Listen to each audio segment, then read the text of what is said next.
नाही, त्यांनी काय म्हणावं काय न म्हणावं, त्यांनी काय निर्णय करावा काय न निर्णय करावा हा काही माझा विषय असू शकत नाही. त्यामुळे त्यांना असं वाटलं असेल की एन डी एत पुन्हा जाऊ नये. पण एक तुम्हाला सांगतो की राजकारणामध्ये आज जे आपण म्हणू तसंच उद्या करू याची काही गॅरंटी नसते. बिहार सरकारनं दिलेलं ST NT ना जे आरक्षण होतं ओबीसीना 65% तर ते पटना हायकोर्टनं त्या ठिकाणी रद्द केलेलं. नाही, मला तुमच्याकडूनच कळतंय, मला अभ्यास करायला लागेल. परंतु महाराष्ट्र शासनाने सुप्रीम कोर्टाने आपण 2017 साली दिलेलं आरक्षण हायकोर्टात टिकवलं, सुप्रीम कोर्टात टिकवलं आणि नवीन सरकार उद्धवजींचं आल्यानंतर त्याला पहिला स्टे दिला आणि मग ते खारिज केलं. त्या खारिज करण्याची सगळी कारणं अभ्यास करून आपण ह्यावेळेला 10% आरक्षण दिलं असल्यामुळे ते खूपच वेलप्रूफ आहे. माझं तर म्हणणं आहे की जर देवेंद्रजींचं सरकार असतं, युतीचं सरकार असतं, तर त्याही परिस्थितीमध्ये आपण ते टिकवलं असतं. तो माझा आत्ता विषय नाही. उदाहरणार्थ निवृत्त न्यायाधीश गायकवाड साहेबांनी जो मागास आयोगाचा अहवाल लिहिला तो इंग्लिशमध्ये सुद्धा सुप्रीम कोर्टामध्ये करून दिला गेला नाही. हां, त्याच्यानंतर हा एक मुद्दा मांडायला पाहिजे होता. त्याला आपले वकील कमी पडले का त्यांना सरकारने असं सांगितलं की हा मुद्दा वीक ठेवा. तो म्हणजे काय की हे रिझर्वेशन तुमच्या मराठा समाजात आमदार किती आहे आणि खासदार किती आहे तर त्यांना नसतंच. 8 लाखाच्या खालचं उत्पन्न असणाऱ्यांना हे आहे. हे आपण नीट मांडू शकलो नाही असं माझं स्पष्ट मत आहे. असे आणखीन 25 मुद्दे आहेत. ते आता इथे केव्हा तरी मला या विषयावर प्रेसशी बोलायचंच आहे की नेमकं त्यावेळेला चुकलं काय. त्या चुका लक्षात घेऊन उदाहरणार्थ समजा सुप्रीम कोर्टाचं एक म्हणणं पडलं की तुम्ही सर्वे जो केला तो थोडा सघन म्हणजे जास्त सॅम्पलचा केला पाहिजे. आता तो जास्त सॅम्पलचा केला आहे म्हणजे जवळजवळ महाराष्ट्रातली सगळीच जनता कव्हर केली. असं सुप्रीम कोर्टामध्ये 2017 साली मराठा समाजाला दिलेलं 12 आणि 13% आरक्षण हे रद्द झालं. याच्या कारणांचा नीट अभ्यास करून हे आत्ताचं 10% आरक्षण दिलं असल्यामुळे मला हे रद्द होईल असं वाटत नाही. बिहारमध्ये त्यांनी काय केलं मला माहिती नसताना मी त्यावर काही टिप्पणी करेन असं मला बरोबर वाटत नाही. पण दादा आता ज्या पद्धतीनं पुन्हा एकदा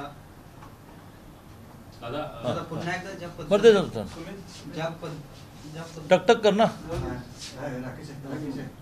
ज्या पद्धतीनं राज्यात आता मराठा समाज असेल किंवा ओबीसी समाजाची आंदोलनं ती पुन्हा एकदा सुरू झाली आहेत. एकीकडं हाके आहे, इकडं जरांगे पाटील आहेत. तर केंद्रानं यामध्ये बघ्याची भूमिका घेऊन चालणार नाही असं यामध्ये काहीतरी सोल्युशन काढलं पाहिजे असं शरद पवार म्हणतात. पहिलं तर माझं म्हणणं असं आहे की पवार साहेबांची राजकारणातली वर्ष झाली 50 क्रॉस झाली होते आणि त्या काळामध्ये ते 4 वेळा मुख्यमंत्री राहिले, अनेक वेळा केंद्रामध्ये मंत्री राहिले आणि ते जरी नसले तरी जे गव्हर्नमेंट त्यांनी आणलेलं असतं त्याचं गायडेड डेमोक्रेसी जी असते ती तेच करत असतात. गायडेड डेमोक्रेसी तर काय की लोकशाही आहे पण कोणीतरी गाईड करायचं की असं व्हायला पाहिजे, तसं व्हायला पाहिजे, तसं व्हायला पाहिजे. हे पवारसाहेबांनी 50 वर्ष केलं. या त्यांच्या 50 वर्ष राजकारणामध्ये सातत्याने टिकणं, राजकारणाच्या मध्यबिंदूला राहणं हे ॲप्रिसिएट केलं पाहिजे. कमाल की बात आहे भाई, 50 साल करते हो, नो अप्स अँड डाऊन. पण मग त्या वेळेत का नाही केलं. केंद्रात सरकार 95 ते 99 13 दिवसाचं एकदा, 13 महिन्याचं एकदा, 4.5 वर्षाचं एकदा. अटलजींचं आलं, मोदीजींचं 10 वर्ष आलं. बाकीचे तर सदा सर्व काळ सरकारं राज्यात, केंद्रात, जिल्हा परिषदेत तुमचीच असतात, तुमची असायची. तर त्यावेळेला तुम्ही हे का नाही केलं हा सगळ्यात महत्त्वाचा मुद्दा आहे. दुसरा महत्त्वाचा मुद्दा असा आहे की राजकीय स्वार्थापाठी मी कोणी नावं घेत नाही, राजकीय स्वार्थापोटी, राजकीय स्वार्थापायी हे जे समाजाचे तुकडे तुकडे करणं किंवा समाज फाडणं चाललेलं आहे. या महाराष्ट्रामध्ये संत महंतांनी खूप मोठी भूमिका बजावली समाज एक होण्यासाठी. आपण सगळे एका ईश्वराचे अंश आहोत असं त्यांनी सगळ्यांना हम सारे एक, हम सारे भारतीय असं करण्यामध्ये संत महंतांची मोठी भूमिका होती. एका क्षणामध्ये महाराष्ट्रामध्ये संतांची परंपरा, सामाजिक सुधारकांची परंपरा, सामाजिक सुधारकांनी केवढे परिश्रम घेतले. ते महामानव बाबासाहेबांनी घेतले असतील, महात्मा ज्योतिराव फुलेंनी घेतले, सावित्रीबाई फुलेंनी घेतले असतील, डॉक्टर हेडगेवारांनी घेतले असतील, सावरकरांनी घेतले असतील, या सगळ्यांनी संपूर्ण देश एक आहे, अलग भाषा अलग वेश, फिर भी हमारा एक देश हे एस्टॅब्लिश केलेलं गेल्या काही महिन्यात महाराष्ट्रामध्ये राजकीय स्वार्थापायी यांनी त्याचे तुकडे तुकडे करून टाकले. समाजाला कळलं पाहिजे की हे यांच्या राजकीय स्वार्थासाठी करतायत. फॅक्ट ही नाही आहे. आम्ही एकमेकाच्या उरावर बसून काही मिळणार नाही. आम्ही भांडू, भांडण्याची लोकशाही पद्धत आहे. आम्ही मांडू, मांडण्याची लोकशाही पद्धत आहे. एकमेकाला शिवाय देऊनच बोललं पाहिजे असं नाही. आणि ते म्हणजे हात जोडून सगळ्या समाजाला, नॉट ओन्ली मराठा, मग तो ओबीसीचाही एखादा आत्महत्या करणार असेल त्याला हात जोडून प्रार्थना अशी आहे की इतके महत्त्वाचे, खूप आपल्या आईवडिलांनी, त्या आईने 9 महिने तुम्हाला पोटात वाढवलं आहे आणि तुम्ही आत्महत्या केलीत 18व्या वर्षी 20व्या वर्षी, तर तेवढे वर्ष आईवडिलांनी तुमच्यासाठी मेहनत घेतलेली आहे. आत्महत्या करून काय मिळवणार? आपण सगळे म्हणून भांडू, टेबलवर बसू, चर्चा करू. मुद्दा प्रामुख्याने असा आहे की ओबीसी आणि मराठा समाज या दोघांना एका टेबलवर बसून समजून सांगितलं पाहिजे, काहीही तुम्ही नवीन मागत नाही आहे आणि काहीही सरकार तुम्हाला नवीन देत नाही आहे. उदाहरणार्थ 2017 साली माननीय देवेंद्रजींनी या महाराष्ट्रामध्ये रक्तसंबंधामध्ये व्हेरिफिकेशनची आवश्यकता नावाचा कायदा केला. काय कायदा आहे हा? तर मोठ्या प्रमाणावर कास्ट सर्टिफिकेट मिळाल्यानंतर जात पडताळणी जी असते व्हेरिफिकेशन, त्या व्हेरिफिकेशनमध्ये ते खातं मोठ्या प्रमाणावर खातं पैसे खाऊन याची सर्टिफिकेट देणं न देणं, दिरंगाई करणं करतं. मी शासनाचा प्रतिनिधी असून सुद्धा जी फॅक्ट आहे ती आहे. कारण शेवटी या महाराष्ट्रामध्ये 20 लाख सरकारी कर्मचारी असतील, त्या प्रत्येकाला चांगलंही म्हणू नये, वाईटही म्हणू नये. त्यामुळे मी काय सरसकट जात पडताळणी खात्यामधला प्रत्येक माणूस हे करतो असं म्हणत आहे, पण साधारणतः अनुभव तुमचा माझा हा आहे. देवेंद्रजी म्हणाले की झंझटच नाही पाहिजे.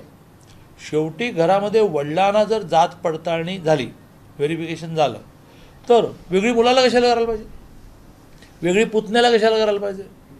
वेगळी घरातल्या बाकी. त्यामुळे त्याने असं रक्तसंबंध, ब्लड रिलेशन नावाची घटनेने तयार केलेली, कायद्याने केलेली जी व्याख्या आहे, त्या व्याख्येत बसणाऱ्या कोणालाही वेगळं जात पडताळणी करावं लागणार नाही. काल मी अभ्यास करता लक्षात आलं की त्यातही खूप खोट्या मारून ठेवल्या आहेत. त्या येत्या अधिवेशनामध्ये मी मुख्यमंत्र्यांना आणि उपमुख्यमंत्र्यांना दोन्ही आग्रह धरणार की खोट्या काढा पाहिजे. मी आता एकदा हे ठरलं ना की वडिलांच्या मुलाला व्हेरिफिकेशन नको, एका सेकंदात द्या ना. त्याने खुटी काय मारली मी काल वाचली, तर 3 आठवड्याची नोटीस द्यायला. तर आता ही नोटीस घ्यायला पाहिजे आणखी, मी पुन्हा पैसे घेण्याचा मामला. आता हा रक्तसंबंधातला कायदा आणि सगळे सोयऱ्याचं नोटिफिकेशन याच्यात काहीही फरक नाही, काही फरक नाही. सगळे सोयऱ्यामध्ये काय म्हटलेलं आहे की कुणबी नोंद असली तर कुणबा दाखला द्या. ओके, दाखला मिळाल्यानंतर कुणबी माणसाचं व्हेरिफिकेशन झालं तर त्याच्या रक्तसंबंधामध्ये व्हेरिफिकेशन वेगळं करावं लागणार नाही. दॅट इज कॉल्ड सगळे सोयरे. रक्तसंबंध नावाचा शब्द आणि सगळे सोयरे नावाचा शब्द हे समान आहेत. मग कुणबी समाजाचं म्हणणं आहे का की कुणबी नोंद सापडली तरी त्याला सर्टिफिकेट देऊ नका, असं त्यांचं नाही आहे म्हणणं. त्यांचं म्हणणं की सरसकट सगळ्यांना कुणबी करू नका, सरसकट सगळ्यांना कुणबीचे व्हेरिफिकेशन देऊ नका. नाही देता येत नाहीत, कोर्टात टिकणार नाही. तो जातीच्या संबंधात, दाखल्याच्या संबंधात सुप्रीम कोर्टापर्यंत मॅटर चालतात. नवनीत राणांचं सुप्रीम कोर्टापर्यंत चाललं, आणखीन 10 सुप्रीम कोर्टापर्यंत चालले. आपल्या देशामध्ये खूप गोष्टी चांगल्या चाललेल्या आहेत. जसं मिलिटरी चांगली चाललेली आहे, तसं अशा प्रकारच्या अन्यायाच्या विरुद्ध थेट सुप्रीम कोर्टापर्यंत जात मागता येते, न्याय मिळतो. आणि त्यामुळे एकदा ओबीसीचे नेते, मराठ्यांचे नेते, ओबीसीचे वकील, मराठ्यांचे वकील, सरकारचे प्रतिनिधी आणि सरकारचे वकील अशी एक 20-22 जणांची मोठी झाली की ती सभा होते. मग ती बैठक होत नाही, मग ती मीटिंग होत नाही. पॉवर पॉईंट प्रेझेंटेशनने मी माझ्या माणसांना कामाला लावलं आहे. मला 2 दिवसामध्ये चार्ट मिळणार आहे. रक्तसंबंधामध्ये हे आहे, सगळे सोयरेमध्ये आहे. रक्तसंबंधामध्ये हे काय उलटं करू, सगळे सोयरेमध्ये हे मागितलं, रक्तसंबंधामध्ये आहे. सगळे सोयरेमध्ये हे मागितलं, रक्तसंबंधामध्ये आहे. अरे कशासाठी भांडताय? गैरसमजावर भांडतात आणि हे गैरसमज तेल घालून ती आग प्रज्वलित करण्याचं काम राजकीय नेते करतायत, स्वतःच्या स्वार्थासाठी करतायत. त्यांना हे कळत नाही आहे की हा भस्मासूर आहे, तो भस्मासूर शेवटी तुम्हाला पण जाणणार आहे.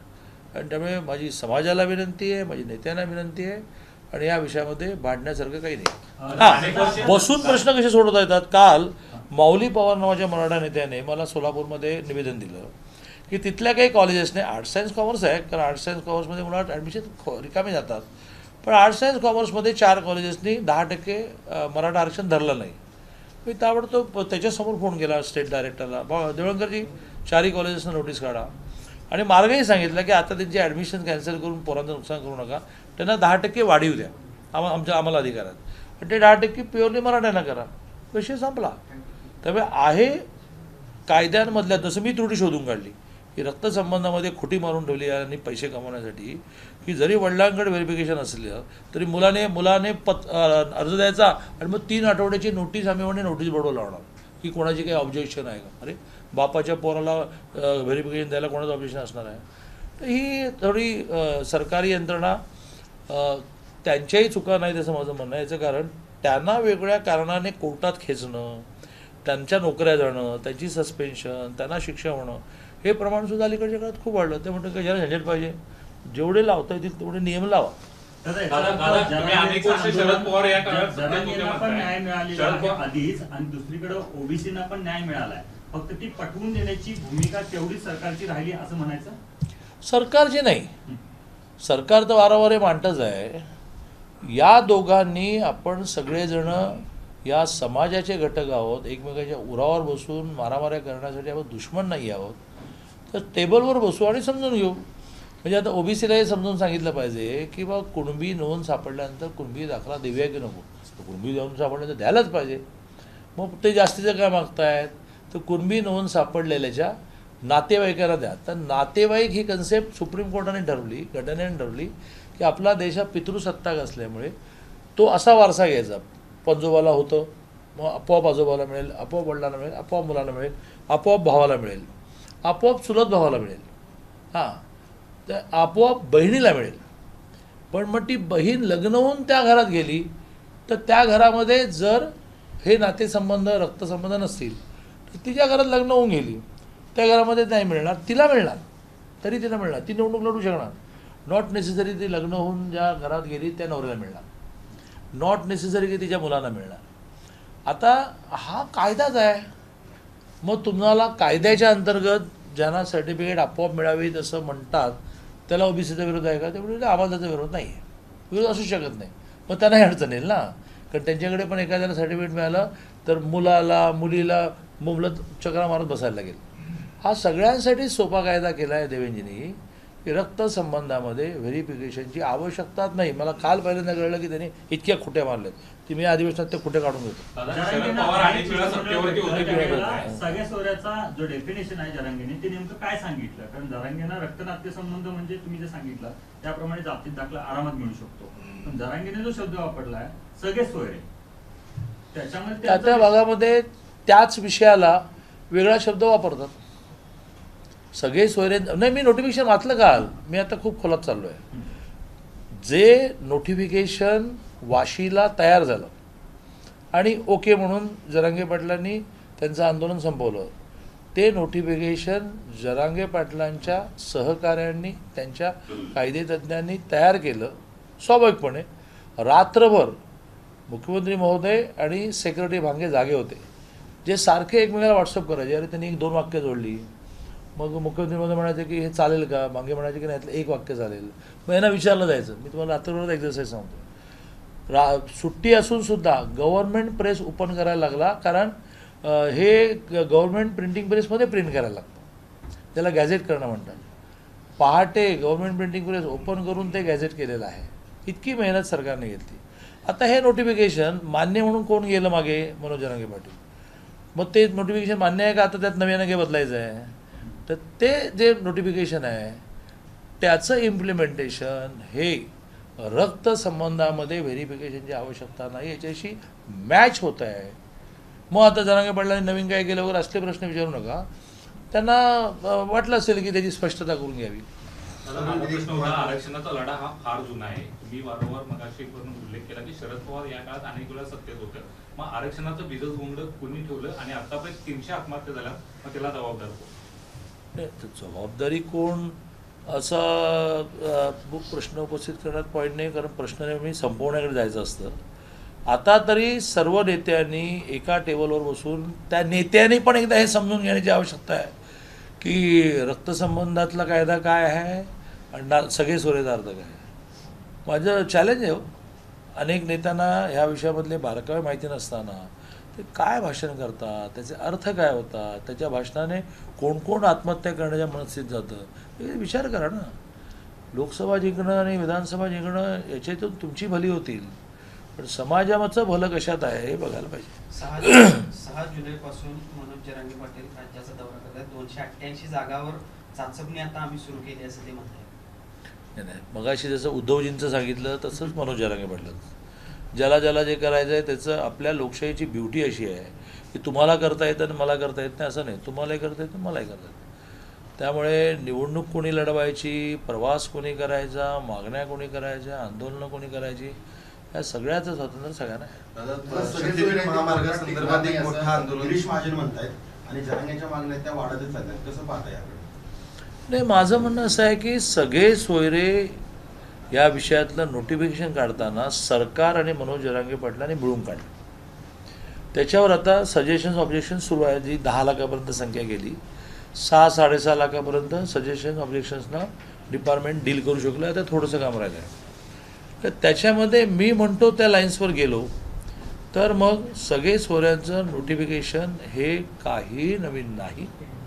ते 2017 साली माननीय देवेंद्रजींनी फक्त तो कायदा आदिवासी समाजाने स्वीकारला नाही, कारण त्यांचं म्हणणं होतं की आमच्या अज्ञानाच्या काळात आम्ही अत्यंत रिमोट प्लेसमध्ये जंगलांमध्ये राहण्याच्या काळामध्ये खूप जणांनी खोटी आदिवासी सर्टिफिकेट घेतले आहेत. तुम्ही रक्तसंबंध म्हटलं तर खोट्यांच्या मुलांना मिळेल, तर आमच्याकडे मात्र व्हेरिफिकेशन ठेवा. बाकीच्या सगळ्या समाजांनी रक्तसंबंधामध्ये व्हेरिफिकेशनची आवश्यकता नाही नावाचा कायदा स्वीकारला. तो कोर्टात भेटत काही चॅलेंज नाही झाला आणि ते व्यवस्थित चालू आहे. त्यातल्या खोट्या फक्त काढायला लागतील. तर आता उदाहरणार्थ सगळे सोयऱ्यांसंबंधीचं नोटिफिकेशन मी वाचलं. त्याच्यामध्ये सुद्धा ज्या वेळेला असा म्हणजे त्यांनी काय काय उल्लेख केलेला मी पटकन आठवून सांगतो की उदाहरणार्थ त्यांनी लग्न हे म्हणजे स्वजातीय झालं पाहिजे. स्वजातीयने जातीय लग्नामधून जर जी मुलं होतात त्यांना ते लागू आहे. सगळ्यात महत्त्वाचा मुद्दा त्याच्यातही असं म्हटलेलं आहे की पोलीस व्हेरिफिकेशन आवश्यकता आहे. जात पडताळणीमधली मेजर स्टेप असते ती पोलीस व्हेरिफिकेशन असते, ज्याच्यात पोलीस डिपार्टमेंटमध्ये या विषयासाठी माणसं स्पेअर असतात. त्यांनी जाऊन महिना वेगवेगळ्या प्रकारची इन्क्वायरी करायची. शेजारच्यांना विचारायचं असतं, त्याचे मूळ गाव, तर माझं मूळ गाव खानापूर, तर माझ्या गावात जाऊन नोंदी बघायच्या असतात. हे सगळे सोयऱ्याच्या नोटिफिकेशनमध्ये आहे ना. दादा, शक्तीपीठ महामार्गावरून मोठं आंदोलन देखील कोल्हापुरात झाला. ते विषय संपला. सगळ्या पेपरला बॅनरला शक्तीपीठवाला म्हणतंय ना. महामार्ग रद्दच करावा अशी मागणी अनेकांच्या भूसंपादन आता नाही, पण आज काल सरकारने निर्णय घेतला आणि आज सगळ्या पेपरला बॅनरलाही आहे की महाराष्ट्रामध्ये या विषयामध्ये आम्ही लँड एक्विजिशन करणार नाही. संपला विषय. एखादं काय झालं आपल्याकडे आंदोलनं आपली चालतच ठेवायची. लोकांनी विचार केला पाहिजे ना किती मोर्चांमध्ये जायचं. आता जर सरकारने तुमचा विषयच संपवला आहे, नाही असं म्हणण्याची ऑथॉरिटी मी नाही. पण तुम्हीच सगळ्यांनी पेपरला फ्रंट पेजला बातम्या छापल्या आहेत की माननीय मुख्यमंत्री महोदयाने हा निर्णय घेतला की महाराष्ट्रामध्ये शक्तीपीठ विषयाचं लँड एक्विजिशन आम्ही थांबवतो. विषय संपला. त्या आंदोलनाला अर्थ नाही. एखादी गोष्ट कळून न कळण्यासारखी करणं कसं आहे आपल्या समाजामध्ये नाही, इन जनरल मानवी समूहामध्ये झोपलेल्याला उठवणं फार सोपं असतं. त्याने सोंग घेतलेला काय उठवणार. जर मुंबईमध्ये पदवीधर आणि शिक्षक या निवडणुकांमुळे अजूनही आचारसंहिता आहे, ती 26पर्यंत चालायची, म्हणून अधिवेशन 27ला आहे, तर त्याचा जो GR आहे तो त्याच्यानंतर निघणार. सगळ्यात महत्त्वाचं म्हणजे आत्ता लगेच काही तरी बिघडलेलं नाही, कारण ॲडमिशन्स आर्ट्स सायन्स कॉमर्सचे चालले आहेत. आर्ट्स सायन्स कॉमर्सला मुलीच नाही मुलांनाही 100% शिक्षण फ्री असतं. हा सगळा विषय प्रोफेशनल कोर्सेसचा चाललेला आहे. त्या प्रोफेशनल कोर्सेसचं ॲडमिशन हे साधारणतः अजून एखाद्या महिन्याने सुरू होईल, पण तेवढी वाट बघायला नको. आचारसंहिता संपली की त्याचं GR निघेल. दादा, केंद्र सरकारनं 14 पिकांमध्ये खरं तर हमीभावामध्ये वाढ केलेली आहे. शेतकऱ्यांनी एक दिलासा देण्याचं काम आहे केंद्र सरकार. मग आता विरोधकांना नवीन मुद्दा शोधायला लागेल. शेतकऱ्यांना कुठल्या मुद्द्यावर भडकवायचं आणि शेतकऱ्यांची दिशाभूल कशी करायची. शेवटी दिशाभूल करून खोटी नॅरेटिव्ह क्रिएट करून मतं मिळवण्याचा प्रयत्न झाला. फार काळ नाही चालत. त्यामुळे मी स्वागत करतो, माननीय मोदीजींचे खूप आभार मानतो. कारण मी एका शेतकऱ्याचा मुलगा आहे आणि शेतकऱ्यांच्या मालाला मार्केटमध्ये बरा भाव मिळाला तर त्याला अनुदान वगैरे काही द्यावं लागत नाही. तर तो बरा भाव त्यांनी काल डिक्लेअर केला. खरं तर शेतकऱ्यांचाच मुद्दा एक आहे की अमरावती, यवतमाळ सारख्या ठिकाणी जवळपास प्रत्येक जिल्ह्यामध्ये 150-150च्या आसपास शेतकऱ्यांनी आत्महत्या केली. त्यामध्ये सोयाबीन आणि कापूस उत्पादक शेतकरी मोठ्या प्रमाणात. तर या आत्महत्या वाढतानाच दिसत आहेत दिवसेंदिवस.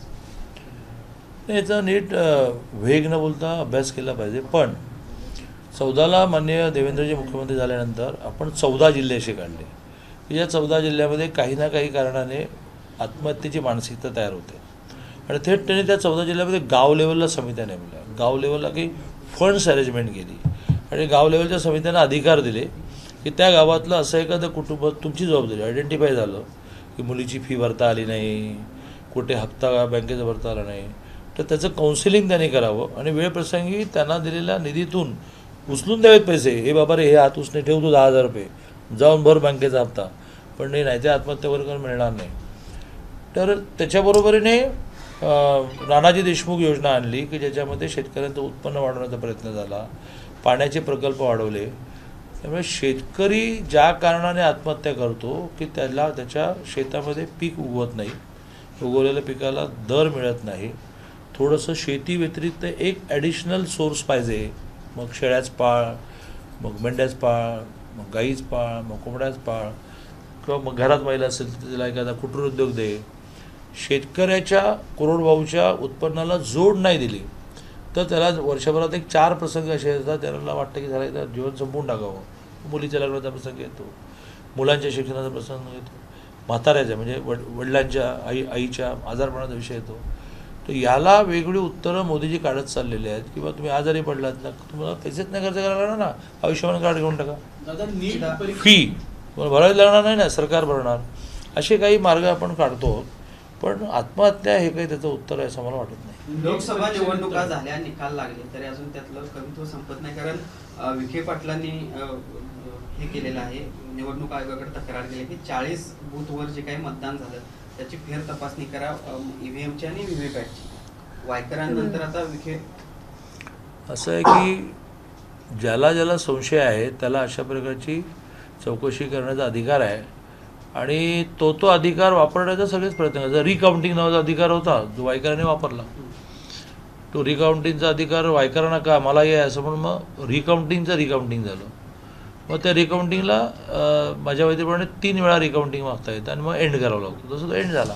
अशी प्रोव्हिजन जी आहे ती सफरर जो आहे ज्याच्यावर अन्याय होतो तर ती प्रोव्हिजन वापरला. म्हणजे 2020ला जी पदवीधर झाली त्याच्यामध्ये 7,500 नावं आम्हाला अशी आयडेंटिफाय झाली की जे पदवीधरच नाही पण मतदार होते. आमची सुप्रीम कोर्टात केस चालू आहे ना, खाडकन निर्णय एखादा माझ्या बाजूने येऊ शकतो, माझ्या म्हणजे आमच्या बाजूने येऊ शकतो. त्यामुळे मी सुद्धा जर पदवीधर आमदार राहिलो नाही, मी कोथरूडचा झालो, शेवटी माझी पार्टी म्हणून माझी जबाबदारी आहे म्हणून मी एका एजन्सीला काम दिलं की अरे काय ते गडबड झाली आहे. त्यांनी मला 7,500 नावासहित काढून दिली की जे ग्रॅज्युएटच नाहीत, म्हणजे नाव नोंदवली गेली. आता चालू आहे प्रकार. दौरा करताय शेतकऱ्यांच्या प्रश्नासंदर्भात. तेच की ज्याला ज्याला उत्साह आहे, ज्याला ज्याला प्रोॲक्टिव्हनेस आहे की कोणी बोलवण्याची वाट बघायची नाही, म्हणतात प्रोॲक्टिव्हनेस, त्याला हे केलंच पाहिजे. खासदार धैर्यशील मोहिते पाटील काल एक वक्तव्य केलं की मला इथून पुढच्या काळामध्ये त्रास दिला जाऊ शकतो. तो वैयक्तिक नाही पण निधी कमी मला दिला जाऊ शकतो आणि मला त्रास होऊ शकतो. मात्र त्यांनी तुमच्याबद्दल देखील आदर व्यक्त केलाय. तुम्ही आहात पालकमंत्री म्हणून आम्हाला थोडा अधिक हक्क आहे आणि हट्टानं आपण तो निधी मागून घेऊ. कुठेतरी धैर्यशील मोहिते पाटील हे ज्या जिल्ह्यामध्ये मी पालकमंत्री गेलो त्या जिल्ह्यातल्या सगळ्या विरोधकांना हे म्हणजे ते आश्वस्त झाले की आता दादा हे काही काळजी करण्याचं कारण नाही. ते माझं असं मतच आहे की निवडणूक झाली की पक्ष संपला. विशेषतः तुम्ही जेव्हा मंत्री होता त्यावेळेला तुम्ही सगळ्यांचे मंत्री आहात. त्यामुळे धैर्यशील मोहितेने काल माझ्या बैठकीला आमच्या प्रणितीताई पण होत्या, आमचे धैर्यशील मोहिते पण होते आणि दोघेही खूप समाधानी होऊन गेले असं माझं मत आहे. मुख्यमंत्री एकनाथ शिंदे काल भाषणामध्ये म्हटलं कोणी? होतं की मुख्यमंत्री एकनाथ शिंदे काल भाषणामध्ये त्यांच्या म्हटले की मुंबईमधल्या काही जागा आणि राज्यातल्या ज्या जागा आम्ही लढवल्या होत्या ते कशामुळे पराभूत झालेले आहेत त्या ठिकाणी मंत्री आपल्या सगळ्यांना माहिती आहे. एकंदरीत त्यांनी शंका त्यांनाही म्हणता येतं, हे देवेंद्रजींना म्हणता येतं. देवेंद्रजी म्हणाले, तेही म्हणाले, देवेंद्रजी म्हणाले ना की खोटा नॅरेटिव्ह तुम्ही निर्माण केला, किती दिवस टिकणार आहे खोटा नॅरेटिव्ह. मी तुम्हाला एक काम देतो, विथ यंत्रणा देतो की तुम्ही ज्या ज्या बूथवर BJPला म्हणजे महायुतीला मतदान कमी मिळालं तिथे तुम्ही महायुतीला मतदान केलं नाही आणि त्यामुळे मोदीजी काठावरचे पंतप्रधान झाले. आणि काठावरचे मंडळांना नाही, कारण NDAला तर 298 आहेत, पण स्वतःच्या 272 मिळवता आल्या नाहीत. याबद्दल समाधानी आहेत का? तुम्हाला 90% लोक असं म्हटले की त्यावेळेला ते होऊन गेलं, पण प्रत्यक्षामध्ये निकाल आल्यानंतर आम्हालाही जरा कसं जर झालं, असं नको करावं की जर नाही झालं तर एक दिवसभर तू म्हणशील ते काम मी करेन. कोल्हापूरच्या संदर्भात देखील तेच मी विषय म्हटलं का टास्क काय दिला कळलं का? कोल्हापूरच्या संदर्भात दादा तेच विषय झाला का? कारण त्या ठिकाणी घटक पक्षांनी मदत केली नाही अशा पद्धतीचं सर्वे आपल्या ठिकाणी नाही, सर्वे हा त्याचं काम करत असतो. आमचं कोणाचंही मत असं नाही, इन्क्लुडिंग मायसेल्फ, की घटक पक्षाने काम न केल्यामुळे पराभव झाला असं माझं मत नाही. सर्वे एजन्सीला तुम्ही काम दिलेलं असतं ते त्यांचा रिपोर्ट मांडतात आणि त्यामुळे ज्या दिवशी तुम्ही सगळे कव्हर करायला आलात त्यावेळेला ते एक वाक्य स्क्रीनवर होतं, ते आमचं वाक्य नाही आहे, ते एजन्सीचं वाक्य आहे. मी पुन्हा एकदा अधोरेखित करतो की महाराष्ट्रामध्येही आणि कोल्हापूरमध्येही आणि पुण्यामध्येही आणि सोलापूरमध्येही, अमरावतीमध्ये जिथे ते मी आहे तिथे कुठेही घटक पक्षाने काम केले नाही म्हणून कमी रिझल्ट मिळाले असं नाही. सगळ्यांनी एकोप्याने काम केलं. शेवटी असं 1-2% ऐकलं नाही, नेत्याने सांगितलं पण त्याने ऐकलं नाही. साहेब तुमच्या निवडणुकीला काय पाहिजे ते करतो, आता नाही, असं ऐकलं नाही नावाचं पर्सेंटेज सगळ्याच पक्षात असतं. दादा, अजितदादांना सोबत घेतल्यावरून या आधीच राष्ट्रीय स्वयंसेवक संघानं थोडीशी नाराजी व्यक्त केलेली होती. आता रामदास कदम देखील काल म्हणाले अजितदादांना थोड्या दिवसानंतर आपल्याकडे घेतला असतं तर राष्ट्रीय स्वयंसेवक संघाच्या कुठल्याही अधिकृत नेतृत्वाने असं म्हटलेलं नाही. राष्ट्रीय स्वयंसेवक संघाचे देशभरामध्ये संध्याकाळची शाखा म्हणजेच ध्वजाला वंदन करून प्रणाम करून प्रार्थना केल्याशिवाय न जेवणारी करोडो संख्या आहे. त्यातल्या एखाद्या स्वयंसेवकाने मत व्यक्त केलं हे राष्ट्रीय स्वयंसेवक संघाचं मत असू शकत नाही. राष्ट्रीय स्वयंसेवक संघाचे ठरलेले आहेत, म्हणजे आमच्यासारखे ते रोज उठून प्रेस कॉन्फरन्स घेत नाहीत आणि संजय राऊतसारखे रोज सगळे 8ला घेत नाहीत. तर प्रासंगिक ते घेतात. त्या प्रासंगिकमध्ये कोणी घ्यायची प्रेस कॉन्फरन्स याची नावं ठरलेली आहेत. त्यांच्यापैकी कोणी जेव्हा म्हणेल त्यावेळेला त्याचा विचार केला पाहिजे. पण एखाद्या आर्टिकल लिहिलं तरी ते संघाच्या पेपरमध्ये छापवलं, तुमचंही डाव्यांचं पण छापतो त्या पेपरमध्ये, त्याला काय लागतं? पश्चिम महाराष्ट्रामध्ये तुम्हाला जास्तच वेळ दिसतोय. शिंदेगड सुद्धा आता अजितदादांवर ह्या सगळ्या महायुतीच्या पराभवाचं खापर आता शिंदेगड सुद्धा अजितदादांवर. शिंदे गट म्हणजे एकनाथजी शिंदे. एकनाथजी शिंदे जेव्हा म्हणतील त्यावेळेला ते त्यांच्या पक्षाचं मत असेल. भारतीय जनता पार्टी म्हणजे देवेंद्रजी ते जेव्हा म्हणतील तेव्हा ते भारतीय जनता पार्टीचं मत असेल. चंद्रकांत सरस्वती बच्चू पाटील म्हणेल ते तेव्हा त्याचं व्यक्तिगत मत असतं. नीट परीक्षेमध्ये जो घोळ झाला त्यानंतर आता नेटची परीक्षा सुद्धा काल रद्द केलेली आहे पुन्हा. जे चाललंय ते चुकीचं चाललं आहे. केंद्रीय शिक्षण मंत्री धर्मेंद्र प्रधानांनी कडक इशारा दिला आहे की यातल्या दोषींची आम्ही त्यांचे खैर नाही, त्यांना आम्ही शासन करू आणि CBIकडे त्यांनी इन्क्वायरी दिली आहे. थोडे उद्यासाठी शिल्लक कामाची स्टाईल वेगळी होती. कोणाची?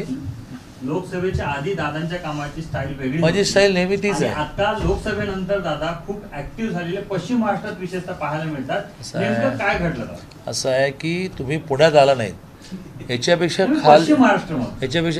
आणि त्यावेळेला मी एकनाथजींबरोबर 24 तास करून इथे आलो, मग मध्ये मध्ये येत राहिलो. मग माझं काय झालं की माझा प्रचार हा मॅन टू मॅन असतो. दिवसाला 30 घरी जायचं, मग छोट्या बैठका असतो, 40-50 जण भेटले, 40-50 भेटलं, हे सदा सर्वकडे चालू असतं.